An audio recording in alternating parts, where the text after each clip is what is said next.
പെൺകുട്ടികൾക്ക് മാത്രമായി ഏറ്റവും കുറഞ്ഞ ഫീസിൽ വിശാലമായ ക്ലാസ് സൗകര്യങ്ങളോട് കൂടിയ 100% ജോബ് ഗ്യാരണ്ടിയുള്ളതും ഓൺലൈനായും ഓഫ്ലൈനായും പഠിക്കാൻ കഴിയുന്നതുമായ വിവിധ കോഴ്സുകൾ കാഡിസ് കോളേജ് നൽകിവരുന്നു. കൂടുതൽ വിവരങ്ങൾക്ക് താഴെ കാണുന്ന നമ്പറിൽ ബന്ധപ്പെടുക.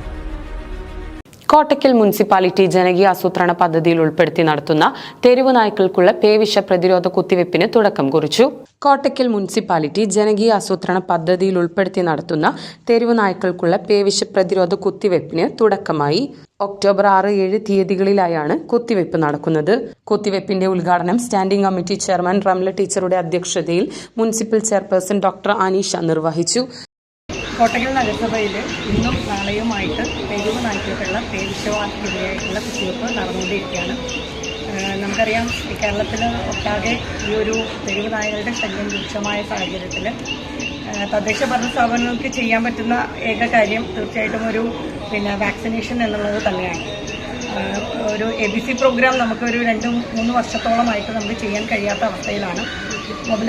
മൊബൈൽ ABC പ്രോഗ്രാം അടുത്തിടെ വരുന്നുണ്ട് എന്നുള്ളത് നമുക്ക് അറിയാൻ കഴിഞ്ഞു. അത് വരികയാണെങ്കിൽ വാക്സിനേഷൻ്റെ കൂടെ ABC പ്രോഗ്രാമും നമുക്ക് നടത്താൻ കഴിയും.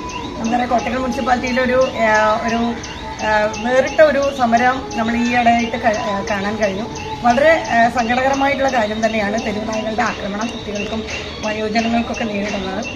തീർച്ചയായിട്ടും അതിനൊക്കെ അറുതി എന്ന രീതിയിൽ നമുക്ക് ചെയ്യാൻ കഴിയുന്നത് കോട്ടയ്ക്കൽ മുനിസിപ്പാലിറ്റി ചെയ്യാണ്.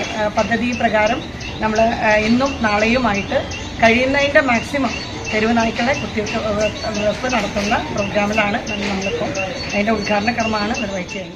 Senior veterinary surgeon doctor Abdul Gafoor Pungadan പദ്ധതി വിശദീകരിച്ചു. കൌൺസിലർമാരായ Mariyamu, Sabina, livestock inspector Sreeju Nathan തുടങ്ങിയവർ പങ്കെടുത്ത് സംസാരിച്ചു.